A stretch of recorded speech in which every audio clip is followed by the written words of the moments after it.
नमस्कार साथियों, स्वागत है आपका एक बार फिर आपके अपने चैनल GK वर्ल्ड हिंदी 07 में। इस बार हम आपके लिए लेकर आए हैं एक मनोरंजक कहानी, चोर की नसीहत। तो आइए शुरू करते हैं। बहुत समय पहले की बात है।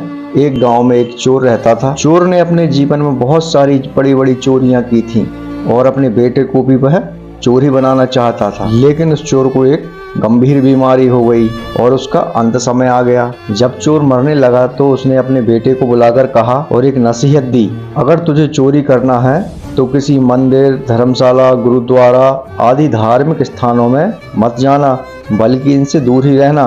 दूसरी बात, अगर कभी पकड़े जाओ तो यह मत स्वीकार करना कि तुमने चोरी की है, चाहे कितनी भी सख्त मार पड़े। इतना कहकर चोर मर गया और वह लड़का रोज रात को चोरी करने लगा। एक बार उस लड़के ने चोरी करने के लिए किसी घर के ताले तोड़े, लेकिन घर वाले जाग गए और उन्होंने शोर मचा दिया। आगे पहरेदार खड़े थे। उन्होंने कहा, आने दो, बचकर कहाँ जाएगा। इस तरफ घर वाले खड़े थे और दूसरी तरफ पहरेदार। अब चोर जाए भी तो जाए कहाँ। किसी तरह बच बचा कर वह निकल गया। रास्ते में एक धर्मशाला पड़ती थी। धर्मशाला को देखकर उसको अपने बाप की सलाह याद आ गई कि धर्मशाला में नहीं जाना, लेकिन वह अब करे भी तो क्या करे। उसने यह सही मौका देखकर वह धर्मशाला में चला गया जहाँ सत्संग हो रहा था। उसे सत्संग सुनाई न पड़े इसलिए उसने अपने कानों में उंगलियां डाल ली, क्योंकि वह अपने बाप का आज्ञाकारी बेटा था। लेकिन कहते हैं ना, मन अड़ियल घोड़ा होता है, इसे जिधर से मोड़ो बस उधर ही जाना चाहता है। लेकिन कानों को बंद करने के बाद भी चोर के कानों में यह वचन पड़ गए कि देवी देवताओं की परछाई नहीं होती। उस चोर ने सोचा कि यह परछाई हो या न हो, इससे मुझे क्या लेना देना। घर वाले और पहरेदार पीछे लगे हुए हैं। किसी ने बताया कि चोर धर्मशाला में है। जांच पड़ताल होने पर चोर पकड़ा गया। सिपाहियों ने चोर को बहुत मारा, लेकिन उसने अपना अपराध कबूल नहीं किया।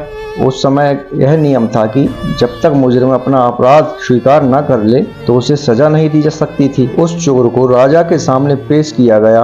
वहां भी खूब मार पड़ी, लेकिन उस चोर ने वहां भी अपना अपराध स्वीकार नहीं किया। किसी तरह सिपाहियों को पता चला कि चोर देवी का भक्त है और देवी की पूजा करता है। सिपाहियों ने एक रचना रची और एक ठगनी को सहायता के लिए बुलाया। ठगनी ने कहा, मैं इसको मना लूंगी।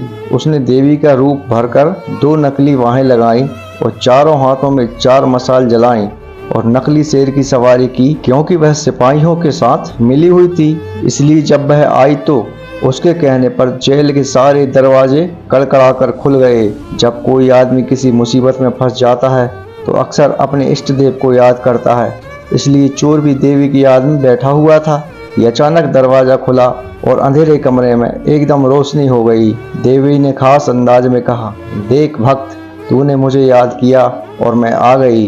तूने बड़ा अच्छा किया कि तूने अपना अपराध स्वीकार नहीं किया। अगर तूने चोरी की है तो मुझे सच सच बता, मुझसे तू कुछ मत छुपाना, मैं तुझे आजाद करवा दूंगी। चोर देवी का भक्त था। अपने इष्ट को सामने खड़ा देखकर वह बहुत खुश हुआ और मन में सोचने लगा कि मैं देवी को सब सच सच बता दूंगा। वह बताने को तैयार हुआ ही था कि उसकी नजर देवी की परछाई पर पड़ गई। उसको फौरन सत्संग का वचन याद आ गया कि देवी देवताओं की परछाई नहीं होती। उसने देखा कि इसकी तो परछाई है। वह समझ गया कि यह देवी नहीं बल्कि मेरे साथ कोई धोखा है, और वह सच कहते कहते रुक गया और बोला, माँ, मैंने चोरी नहीं की है। अगर मैंने चोरी की होती तो क्या आपको पता नहीं होता। जेल के कमरे के बाहर बैठे हुए पहरेदार चोर और ठगनी की बातचीत नोट कर रहे थे। उनको और ठगनी को विश्वास हो गया कि यह चोर नहीं है। अगले दिन राजा का दरबार फिर लगा और सिपाहियों ने राजा से कह दिया कि यह चोर नहीं है। राजा ने उसको आजाद कर दिया। जब चोर आजाद हो गया तो सोचने लगा कि सत्संग के एक वचन सुनकर मैं जेल से छूट गया। अगर मैं अपनी सारी जिंदगी सत्संग सुनने में लगाऊं तो मेरा तो जीवन ही बदल जाएगा।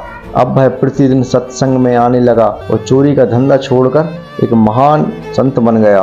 दोस्तों, इस कहानी का तात्पर्य है, अगर आप कहीं सत्संग होते हुए देख रहे हैं और आप जल्दी में भी हैं, फिर भी आप 5-10 मिनट रुककर सत्संग में जरूर जाएं। दोस्तों, आपको ये कहानी कैसी लगी हमें कमेंट बॉक्स में जरूर बताएं और हमारे चैनल को लाइक, सब्सक्राइब, शेयर जरूर करें और बेल आइकन को भी दबाएं, जिससे कि हमारे आने वाले वीडियो की नोटिफिकेशन आपको मिलते रहें।